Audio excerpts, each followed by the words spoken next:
الحمدللہ رب العالمین والصلاة والسلام علی سید المرسلین اما بعد۔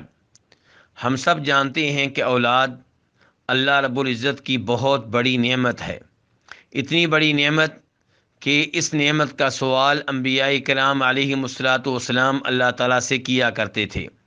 چنانچہ جناب ابراہیم علیہ السلام فرماتے ہیں ربی حب لی من الصالحین، یا اللہ مجھے نیک اولاد عنایت فرما۔ اور ایسے ہی جناب زکریا علیہ السلام اللہ رب العزت سے درخواست کرتے ہوئے نظر آتے ہیں ربی حب لی من لدنک ذریۃ طیبہ، اے اللہ مجھے اپنی طرف سے پاکیزہ اولاد عنایت فرما۔ جتنی بڑی نعمت ہو اتنی بڑی ذمہ داری اور مسئولیت ہوا کرتی ہے۔ اللہ رب العزت نے یہ اولاد دی، اب ہم سب پہ واجب ہے کہ ہم اس اولاد کو اللہ رب العزت کی تعلیمات کے مطابق تربیت دیں اور انہیں زمانے کے فتنوں سے محفوظ رکھنے کی کوشش کریں۔ اور اس زمانے میں فتنے بہت زیادہ ہیں، کہیں لادینیت کا فتنہ، الحاد کا فتنہ، شرک کا فتنہ، بدعات کا فتنہ، بے حیائی کا فتنہ، طرح طرح کے فتنے ہیں جن سے ہم نے اپنی اولاد کو محفوظ رکھنا ہے۔ ان فتنوں میں سے ایک فتنہ یہ ہے کہ ہمارے گھروں میں بہت سے ایسے احباب، رشتہ دار اور پڑوسی آتے ہیں جن کے بارے میں بعد میں پتہ چلتا ہے کہ وہ ہماری اولاد ان کی معصومیت سے غلط فائدہ اٹھاتے رہے، ان کے ساتھ جنسی تعلقات قائم کرتے رہے، انہیں اپنی جنسی خواہشات کا نشانہ بناتے رہے۔ لیکن ہمارے بچے چونکہ معصوم ہوتے ہیں، چھوٹی عمر کے ہوتے ہیں، ان کے پریشر میں آ جاتے ہیں اور وہ ہمیں ان کے بارے میں آگاہ نہیں کرتے، خبردار نہیں کرتے۔ بڑے ہو کر وہ بتاتے ہیں کہ فلاں رشتہ دار گھر میں آتا رہا اور ہم سے ناجائز تعلقات قائم کرتا رہا، فلاں پڑوسی گھر میں آتا رہا اور اس نے ہمیں اپنی جنسی ہوس کا نشانہ بنایا، فلاں ابو کا رشتہ دار یا ابو کا دوست گھر میں آتا رہا اور وہ اس وقت جب کہ ابو گھر میں نہیں ہوتے تھے ہم سے ناجائز تعلقات قائم کرتا تھا۔ چند دن پہلے ایک خاتون کہیں پہ انٹرویو دیتے ہوئے بتا رہی تھیں کہ جس مرد سے ان کی والدہ نے دوسرا نکاح کیا وہ 4 سال تک اس خاتون سے، جب کہ یہ 8 سال کی تھیں، اپنی جنسی خواہشات کا انہیں نشانہ بناتا رہا۔ اور ایسے ہی دیگر کئی احباب، کئی ایسے امور مجھے بتاتے ہیں بطور عالم دین،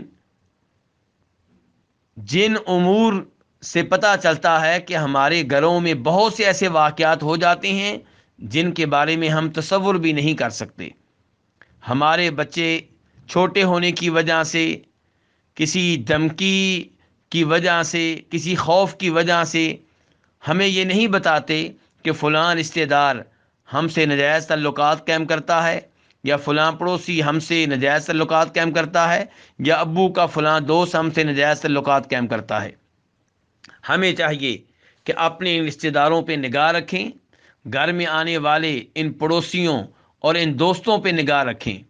اور اس معاملے میں کسی قسم کی شرم کی کوئی ضرورت نہیں ہے۔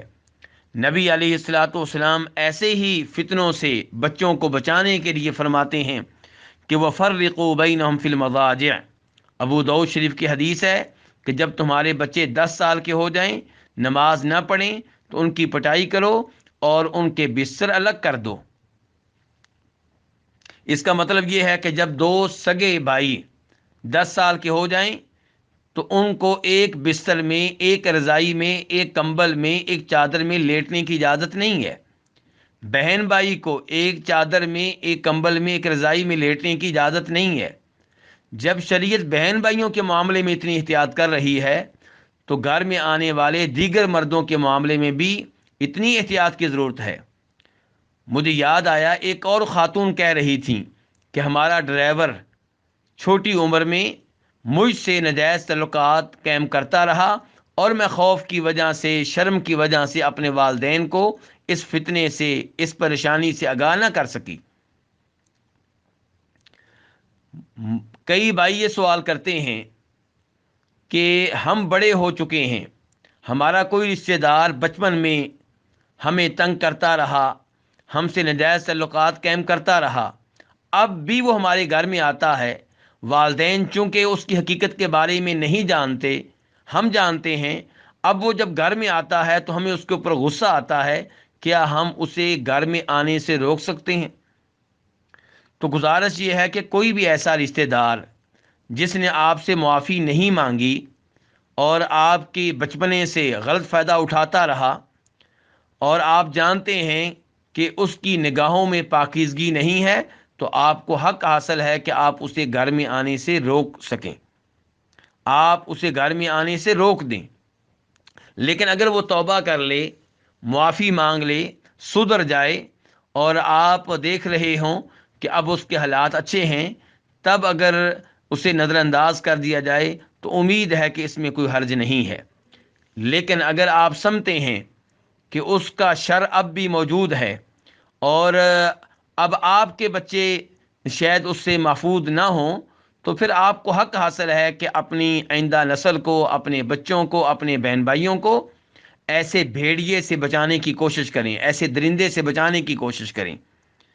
تو ایسے آدمی کو گھر میں آنے سے روکنے میں انشاءاللہ کوئی حرج نہیں ہے، چاہے وہ آپ کا رشتہ دار ہو۔ اللہ رب العزت سے دعا ہے کہ اللہ تعالی ہمیں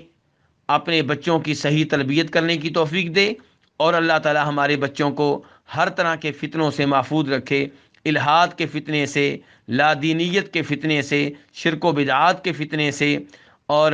نشے کے فتنے سے، سگریٹ کے فتنے سے۔ وآخر دعوانا الحمد للہ رب العالمین۔